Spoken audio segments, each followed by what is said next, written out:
Kok bisa-bisanya dia menyimpulkan ayat ini bahwa orang Kristen itu suka selingkuh? Jangan-jangan yang menuduh.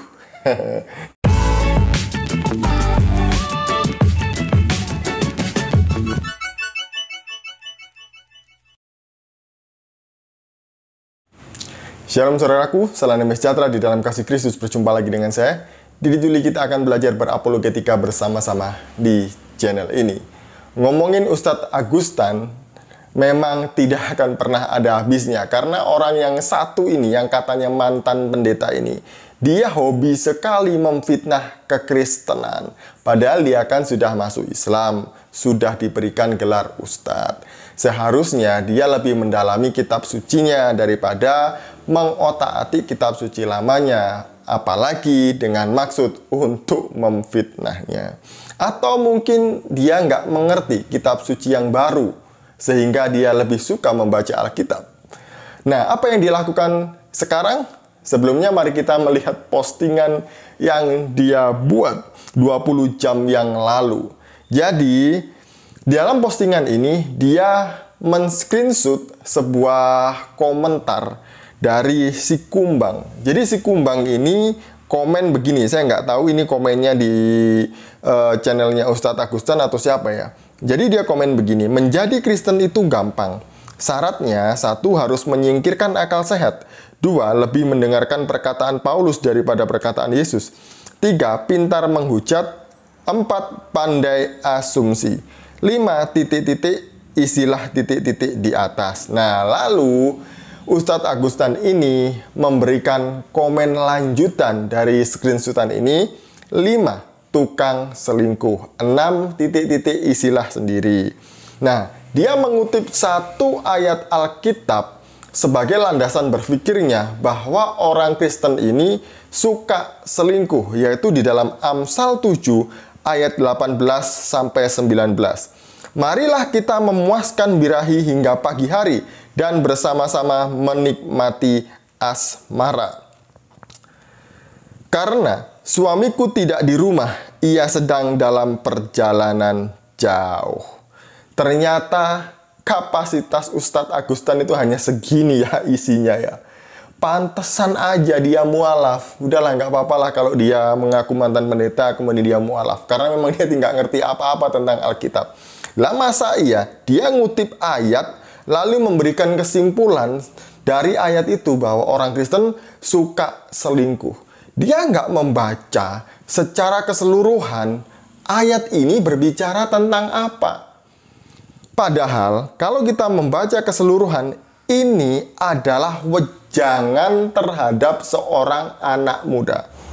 Mari kita membaca Amsal 7 ayat 1 sampai selesai, supaya kita nggak gagal paham seperti Ustadz Agustan yang sok pintar ini ya. Hai anakku, berpeganglah pada perkataanku, dan simpanlah perintahku dalam hatimu. Berpeganglah pada perintahku, dan engkau akan hidup. Simpanlah ajaranku seperti biji matamu. Tambatkanlah semuanya itu pada jarimu, dan tuliskanlah itu pada loh hatimu. Katakanlah kepada hikmat, engkaulah saudaraku, dan sebutkanlah pengertian itu sanakmu. Supaya engkau dilindunginya terhadap perempuan jalang, terhadap perempuan asing yang licin perkataannya. Jadi ini adalah perkataan seorang yang sudah berhikmat, seorang yang sudah lebih tua, lebih berpengalaman kepada orang yang lebih muda, supaya dia berhati-hati kepada perempuan jalang. Saya lanjutkan lagi ya. Karena itu, karena ketika suatu waktu aku melihat-lihat dari kisi-kisiku, dari jendela rumahku, kulihat di antara yang tak berpengalaman, kudapati di antara anak-anak muda, seorang teruna yang tidak berakal budi, yang menyeberang dekat sudut jalan, lalu melangkah menuju rumah perempuan semacam itu. Pada waktu senja, pada petang hari, di malam yang gelap, maka datanglah menyongsong dia seorang perempuan berpakaian sundal dengan hati licik, cerewet, dan lihat perempuan ini. Kakinya tak dapat tenang di rumah, sebentar ia di jalan dan sebentar di lapangan. Dekat setiap tikungan ia menghadang. Lalu dipegangnyalah orang teruna itu dan diciumnya. Dengan muka tanpa malu berkatalah ia kepadanya, "Aku harus mempersembahkan korban keselamatan, dan pada hari ini telah kubayar nasarku itu. Itulah sebabnya aku keluar menyongsong engkau untuk mencari engkau, dan sekarang kudapatkan engkau. Telah kubentangkan permadani di atas tempat tidurku, kain lenan beraneka warna dari Mesir. Pembaringanku telah kutaburi dengan mur, gaharu, dan kayu manis. Marilah kita memuaskan berahi hingga pagi hari, dan bersama-sama menikmati asmara, karena suamiku tidak di rumah. Ia sedang dalam perjalanan jauh. Sekantong uang dibawanya, ia baru pulang menjelang bulan purnama." Jadi, yang mengatakan ini itu adalah perempuan jalang, berdasarkan pengalaman yang dilihat oleh orang yang berhikmat yang menyampaikan Amsal 7 ayat 1 sampai seterusnya ini. Jadi yang dikutip Ustadz Agustan itu salah kalau itu sebagai kesimpulan adalah perintah. Padahal ini adalah wejangan. Ini adalah nasihat supaya anak-anak muda berhati-hati terhadap tipu muslihat perempuan jalang. Mari kita lanjutkan. Ia merayu orang muda itu dengan berbagai-bagai bujukan. Dengan kelicinan bibir ia menggodanya. Maka tiba-tiba orang muda itu mengikuti dia seperti lembu yang dibawa ke pejagalan, dan seperti orang bodoh yang terbelenggu untuk dihukum.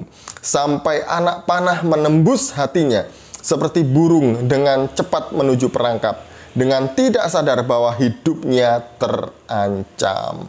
Oleh sebab itu, hai anak-anak, dengarkanlah aku. Perhatikanlah perkataan mulutku, janganlah hatimu membelok ke jalan-jalan perempuan itu, dan janganlah menyesatkan dirimu di jalan-jalannya. Karena banyaklah orang yang gugur ditewaskannya, sangat besarlah jumlah orang yang dibunuhnya. Rumahnya adalah jalan ke dunia orang mati, yang menurun ke ruangan-ruangan maut. Inilah wejangan orang yang berhikmat ini kepada anak-anak muda. Jangan sampai anak-anak muda ini terperdaya oleh kelicinan mulut perempuan jalang ini dan tertipu sehingga dia seperti hewan yang dibawa ke pejagalan. Dia ini akan binasa. Jadi itu maksudnya Ustadz Agustan. Kok bisa-bisanya dia menyimpulkan ayat ini bahwa orang Kristen itu suka selingkuh? Jangan-jangan yang menuduh. Ya saya nggak tahu loh ya. Jadi lebih baiklah Ustadz Agustan ini kan akhir-akhir ini posting bahwa dia sakit, ada dalam proses penyembuhan penyakit jantung. Daripada seperti ini sibuk ngurusin orang lain, lebih baik sibuk urus diri sendiri, berobat, tenangkan hati dan pikiran supaya cepat sembuh, banyak berdoa, istighfar. Nah, begitulah harusnya. Jangan-jangan Ustadz Agustan ini nggak hanya sakit secara fisik, tapi juga sakit hati, sehingga dia terus-menerus memfitnah kekristenan. Ya, saya nggak tahu bagaimana perjalanan hidupnya sehingga dia mualaf. Sekian dari saya, semoga ayat ini mencerahkan kita semuanya, supaya kita tidak tertipu oleh perempuan jalang. Shalom, salam waras, Tuhan Yesus memberkati.